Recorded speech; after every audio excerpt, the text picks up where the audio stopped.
Tak jo, zdarec tady Vonešprut, za kamerou je opět Vicky. Ahoj. Vás pozdraví. Viděl jsem film Hair Spikea Jonzeho, tak jsem se rozhodl o něčem říct, protože je to film, viděl jsem už dvakrát, protože je to film, který máme i s Viktorem hodně rádi, ale Viktor o něm nebude mluvit, protože proč, Viktore? Protože ještě nemám konečné hodnocení. Ano, a tak Viktor to bude dlouho koumat a pak co ještě něco hodí. Takže film Spikea Jonzeho, který byl hodně oceňovaný, Oscar dostal jednu cenu, ale první něco o ději. Hlavní hrdina je Joaquin Phoenix, odehrává se to v budoucnosti v Los Angeles a je to takový nerdík, takový nespolečenský člověk. Jehož vlastně jediná kamarádka je Amy Adams a je rozvedený s Rooney Marou a moc se s nikým nestýká, jen se tak protlouká životem, pracuje takže vlastně píše dopisy různým lidem za někoho jiného, tak v obrovské společnosti pracuje. A pak si vyvinut operační systém, tak on si ho koupí, ale ten operační systém prostě je to umělá inteligence, takže to dokáže sama komunikovat, no je absolutně normálně, rozvíjí se a je to hlas Scarlett Johanssonové. A to je tak asi základní nástin děje. A prvně bych začal nezvyklé stylizací toho filmu, výpravou, která je super. Přijde mi tam skvělý několik věcí na ní. Tak třeba já jsem to předtím nevěděl, kde se to jo, ale přišlo mi to jako, už tam jsou takový náznaky, takový ty futuričnosti, ale ještě to není tak prostě, je to takový jako, přesně do toho sedí, nepřipadá mi, že se předváděli, jako že by tak dívejte, co tu teďka máme, teď tu bude záběr, něco takového. Je ta výprava je tak jako komplexně dobrá, třeba jako od takových blbostí, prostě, nebo jako úvozovká blbostí, jako jsou prostě lampičky na stole, až od nějakých prostě větších prostě záběrů, až po prostě takový kostýmy, hipsterský celkem. A toto je super, a ještě to, co jsem to chtěl říct, jo, že vlastně tam vůbec nejezdí auta, což jsem si vlastně už jako když jsem pak něco četl, pokud jsem se to nečetl, tak jsem si to všiml na druhý podívání. Ale má to super, tak má to několik, tady to je jenom jeden z několika dobrých nápadů, jako je třeba tam počítačová hra, kterou on hraje, že to prostě ukrýt se ve vlastní skrýši, tak je to, má tam všechno prostě svůj smysl. A teď prostě ještě, že jo, ten námět je podle mě super, ale a teď jako jak by to padl ten scénář.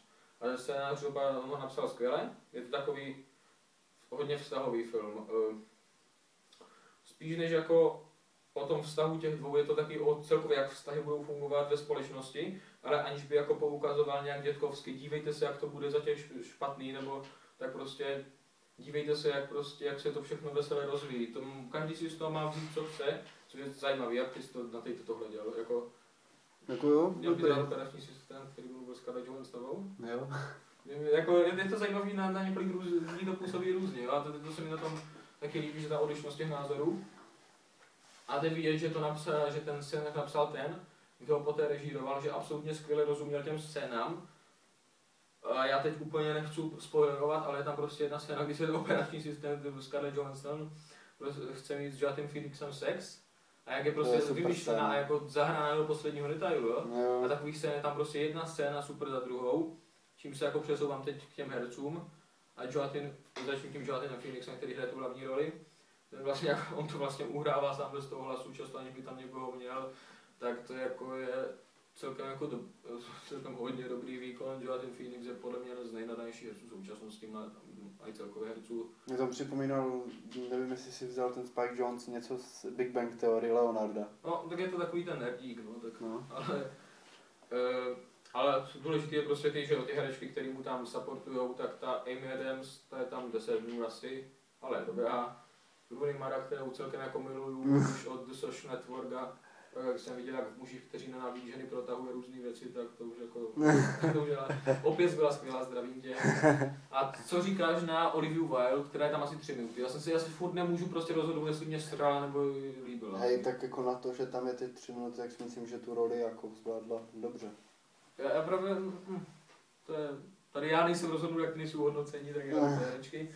A samozřejmě jako absolutní tobě Scarlett Johanssonová, do kterého jsem se zamiloval. A Viktor se zamiluje do všeho, ale jak tam prostě tak jako jenom prostě na hlasu, jak vyvine prostě a jako postavu, která funguje jako jak kdyby tam fakt byla. tak Viktorka se do ní zamilovala, já prostě ten její hlas, já bych chtěl mít fakt taky takový operační systém. A jakože já jsem ani se zamyslel nad tím třeba, jestli jako tady by to nešlo by za to být nominována na Oscara. Že jako u těch hlasů je to těžký, protože u těch zanimovaných filmů taky nikdo byl jako nominovaný na Oscara, to máš i tu postavu animovanou. Je to zajímavé, to já nemám nějak ty pravidla načtený, ale prostě z hereckého hlediska super. Čistě pak po těch technických věcí, to už jsem se bavil, pomáhá tomu ta minimalistická kamera Hoyte van Hoytemi, který, to jméno jsem se naučil dlouho, který teď bude s Nolanem točit Inslater, takže to bude vypadat taky hodně zajímavě. Hudbu dělá tam někdo, kdo hraje jakési silné kapele, ale já si za boha nevím, jak se jmenuje. A to je jaký dobrá, taky až tu hudbu jsem dostal nějak na druhý poslech a ten soundtrack vám to poručil se na taky takový intimní, super zapálení do toho filmu. Jedinou větší výtku, kterou bych tomu filmu měl, je délka, 30 minut.